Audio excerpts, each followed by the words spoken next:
آج نبی علیہ الصلاۃ والسلام کا وہ آخری خطبہ جو آپ نے حجۃ الوداع کے موقع پر ارشاد فرمایا تھا آپ کے سامنے رکھتے ہیں۔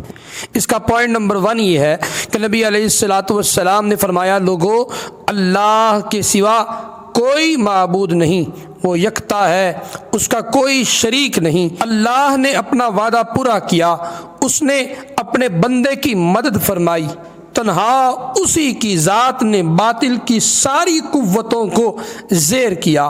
لوگو میری بات سنو، میں نہیں سمجھتا کہ آئندہ ہم کبھی اس طرح کی کسی مجلس میں اکٹھے ہو سکیں گے، اور غالباً اس سال کے بعد میں حج نہ کر سکوں گا۔ پوائنٹ نمبر 2، لوگو اللہ تعالیٰ کا ارشاد ہے کہ انسانوں، ہم نے تم سب کو ایک ہی مرد و عورت سے پیدا کیا اور تمہیں جماعتوں اور قبیلوں میں بانٹ دیا تاکہ تم الگ الگ پہچانے جا سکو۔ تم میں زیادہ عزت و اکرام والا وہی ہے جو اللہ سے زیادہ ڈرنے والا ہے۔ کسی عربی کو اجمی پر کوئی فوقیت ہے، نہ کسی اجمی کو کسی عربی پر کالے گورے سے افضل ہے، نہ گورا کالے سے۔ ہاں، بزرگی اور فضیلت کا معیار تقویٰ ہے۔ انسان سارے آدم علیہ السلام کی اولاد ہی سے ہیں۔ آدم علیہ السلام کی حقیقت اس کے سوا کیا ہے کہ وہ مٹی سے بنائے گئے۔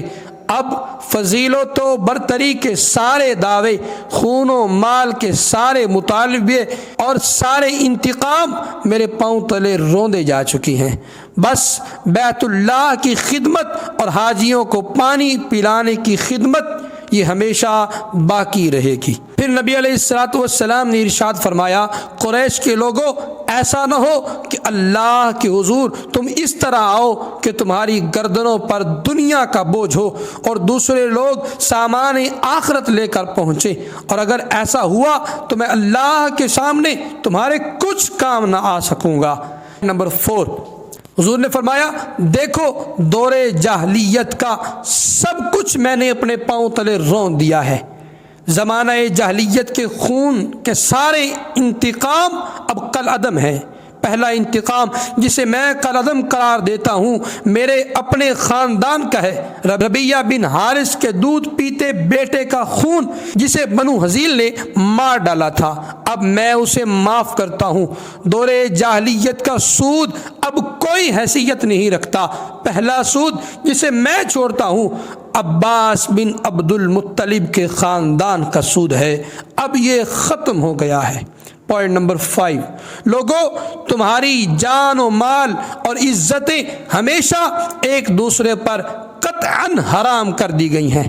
ان چیزوں کی اہمیت ایسی ہی ہے جیسے تمہارے اس دن کی اور اس ماہ مبارک یعنی ذی الحجہ کی خاص طور پر اس شہر میں ہے۔ تم سب اللہ کے حضور پیش ہوگے اور وہ تم سے تمہارے اعمال کے بارے میں سوال فرمائے گا۔ پوائنٹ نمبر 6، دیکھو عورتوں کے لیے یہ جائز نہیں کہ وہ اپنے شوہر کا مال اس کی اجازت کے بغیر کسی کو دے۔ یقیناً تمہارے اوپر تمہاری عورتوں کے کچھ حقوق ہیں اور اسی طرح ان پر تمہارے حقوق واجب ہیں۔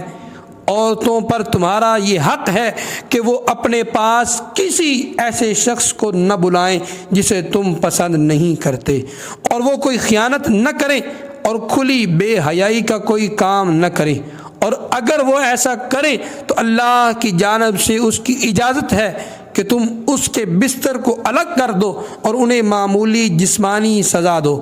اگر وہ باز آ جائیں تو انہیں اچھی طرح کھلاؤ پلاؤ۔ پوائنٹ نمبر 7، عورتوں سے بہتر سلوک کرو کیونکہ وہ تمہاری مددگار ہیں اور خود اپنے لیے وہ کچھ حاصل نہیں کر سکتی، چنانچہ ان کے بارے میں اللہ سے ڈرو کہ تم نے انہیں اللہ کے نام پر حاصل کیا اور اسی کے نام پر وہ تمہارے لیے حلال ہوئیں۔ نمبر 8، لوگو اللہ نے ہر حقدار کو اس کا حق خود دیا ہے، اب کوئی کسی وارث کے لیے وصیت نہ کرے۔ پوائنٹ نمبر 9، بچہ اسی کی طرف منسوب کیا جائے جس کے بستر پر پیدا ہوا، جس پر حرام کاری ثابت ہو اس کی سزا پتھر ہے۔ حساب و کتاب اللہ کے ہاں ہوگا۔ پوائنٹ نمبر 10، جو کوئی اپنا نسب بدلے یا کوئی غلام اپنے آقا کے مقابلے میں کسی اور کو آقا ظاہر کرے اس پر اللہ کی لعنت۔ نمبر 11، قرض واجب الادا ہے، ادھار لی ہوئی چیز واپس کی جائے، تحفے کا بدلہ دیا جائے اور جو شخص جس کا ضامن ہو وہ اس کا تاوان ادا کرے۔ پوائنٹ نمبر 12، خبردار اب مجرم خود ہی اپنے جرم کا ذمہ دار ہوگا، نہ باپ کے بدلے بیٹا پکڑا جائے گا اور نہ ہی بیٹے کا بدلہ باپ سے لیا جائے گا۔ کسی کے لیے یہ جائز نہیں ہے کہ وہ اپنے بھائی سے کچھ لے سوائے اس کے جس پر اس کا بھائی راضی ہو اور اس کو خوشی خوشی دے دے، لہٰذا اپنے اوپر ظلم نہ کرنا۔ پوائنٹ نمبر 13، لوگوں ہر مسلمان دوسرے مسلمان کا بھائی ہے اور مسلمان آپس میں بھائی بھائی ہیں۔ کتنا محبت بھرا پیغام ہے۔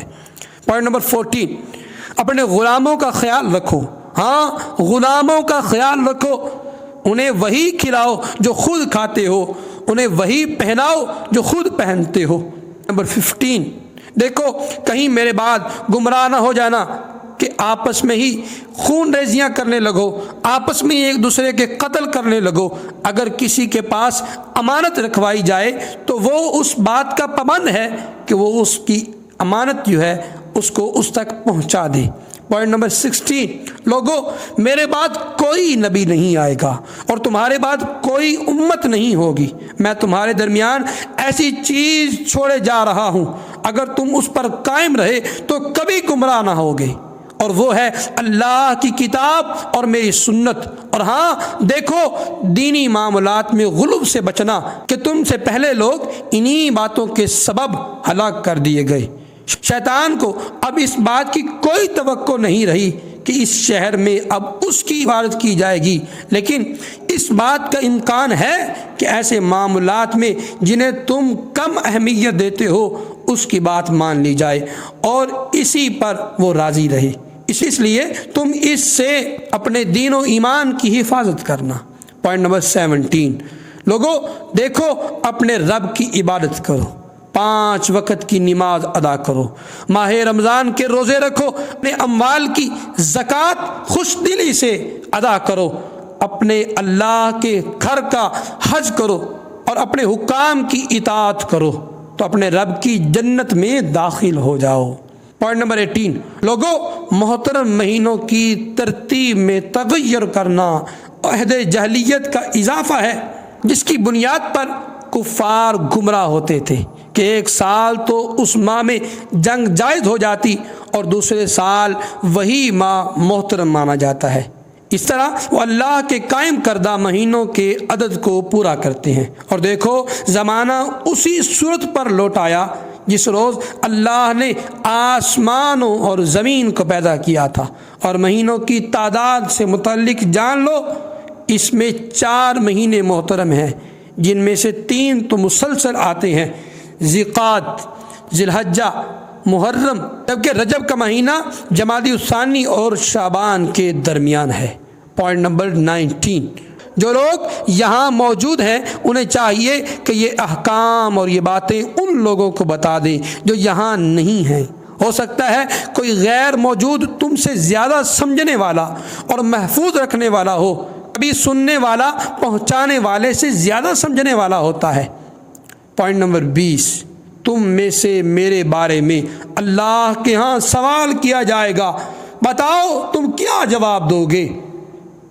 لوگوں نے جواب دیا کہ ہم اس بات کی شہادت دیں گے کہ حضور صلی اللہ علیہ وآلہ وسلم نے امانت یعنی دین پہنچا دیا، آپ نے حق رسالت ادا فرما دیا اور ہماری خیر خواہی فرمائی۔ سن کر نبی علیہ الصلوۃ والسلام نے اپنی شہادت کی انگلی مبارک آسمان کی جانب اٹھائی اور پھر لوگوں کی جانب اشارہ کرتے ہوئے 3 مرتبہ فرمایا، اے اللہ گواہ رہنا، اے اللہ گواہ رہنا، اے اللہ گواہ رہنا۔